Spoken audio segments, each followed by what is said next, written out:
je ne suis pas xénophobe, les Togolaises et les Togolais non plus, mais chacun de nous fait le constat amer que notre pays ne nous appartient pas du tout. Les faits sont si tangibles que même les yeux fermés, on peut les voir et les sentir à l'odorat comme dans la chair.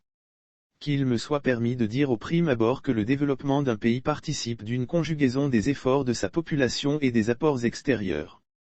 Ceci, pour lever l'équivoque des déductions hâtives, tendancieuses et inutiles. Nul n'ignore que dans notre pays, il est difficile, voire dangereux de se prononcer sur la gestion des affaires nationales, encore moins sur la gouvernance qu'en font les autorités togolaises. Oui, le Togo n'appartient vraiment pas aux Togolais, tant dans la forme que dans le fond. Dans la forme, notre pays n'a été lui-même que de 1958 à 1963. Les maîtres autoproclamés ont pris le dessus après l'assassinat de Sylvanus Olympio, premier président de notre pays, le 13 janvier 1963.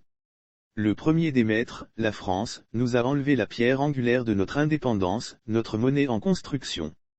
Et, à partir de cet instant, notre pays a perdu son âme. Toute notre pensée, notre agir et nos projections sont téléguidées d'ailleurs pour des fins qui ne sont pas les nôtres.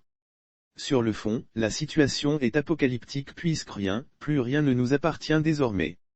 Nos mines, nos régies financières, nos terres, nos eaux, nos forêts sont régentées d'une manière ou l'autre par des mains étrangères qui sont peu enclines à notre devenir et à notre bien-être. Pour illustration, il y a, à peine 2 mois, la société Amina, qui fabrique industriellement des mèches de cheveux, a, au mépris des textes et lois sur le travail, mis sur le carreau, près de 4000 travailleurs sans aucune réaction énergique du ministère en charge du secteur. Pire, nous n'avons rien vu de la part, ni du chef du gouvernement, ni du chef de l'État. La trouvaille, c'est une lettre de demande de pardon que chaque agent licencié abusivement devait adresser aux responsables de Amina, preuve que le Togolais est à la merci de ceux à qui il a gracieusement offert hospitalité. Un autre fait non moins marquant, le grand marché d'Adavlato à Lomé incendié en 2013 pour mettre en difficulté des opposants au régime, n'appartient plus aux Togolais. Il suffit d'y faire un tour pour constater qu'un très grand nombre de boutiques, sinon, la presque totalité est détenue par des étrangers. Même le commerce de tissus pagne naguère l'apanage des femmes togolaises est monopolisé aujourd'hui par des non-togolais. Chanceux sont les Togolais aujourd'hui qui réussissent à louer une piole, les propriétaires préférant des étrangers qui vont jusqu'à tripler le prix de la location en plus de payer une caution de 2 ans. Ne vous méprenez surtout pas, le zémi des gens, taxi-moto, le seul métier auquel les Togolais peuvent s'adonner est en train, lui aussi, d'être envahi par des étrangers. Au finish, tout nous échappe à un rythme effarant, les télécoms, les phosphates, les marbres, le clinker, les ciments, tout, même nos terres agricoles, tout nous file entre les doigts. Allez y savoir pourquoi les tomates en boîte importées contiennent un fort taux en teneur de plomb. C'est dire qu'on laisse n'importe qui amener n'importe quoi sur le marché togolais, les commerçants togolais n'étant plus à la pointe de l'importation. Aussi, qu'il ne vous arrive pas d'avoir mail à partir avec un de ces étrangers à qui on a bazardé notre pays, les juges, les officiers de gendarmerie et de police vous feront taire pour le pactole qu'ils ont reçu en dessous de table. En définitive, nous sommes devenus des étrangers dans notre propre pays puisqu'on pousse l'outroucude, la faim et la misère aidant à nous arracher aussi nos filles, nos sœurs et nos femmes sans la moindre once de morale, l'argent achetant tout.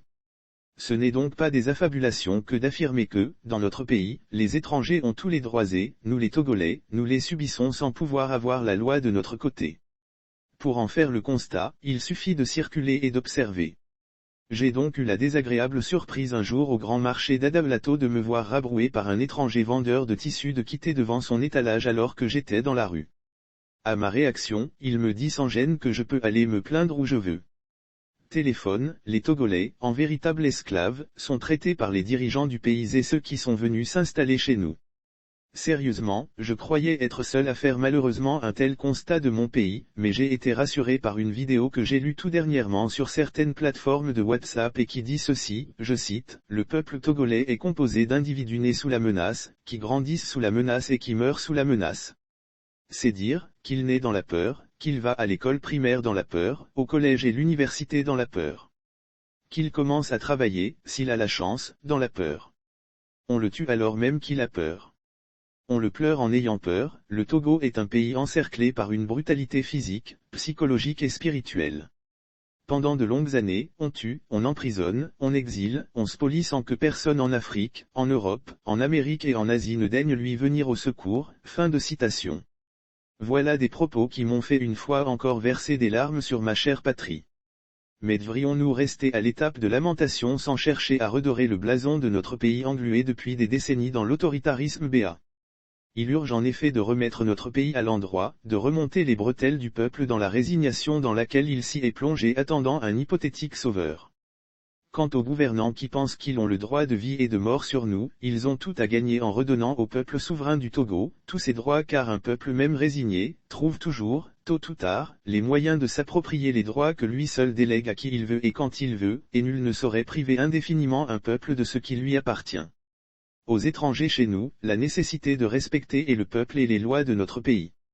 Sur tous les cieux, un étranger n'a pas droit au foncier sauf cas exceptionnels. Mais à vouloir se mettre à notre place, est un danger à ne pas courir.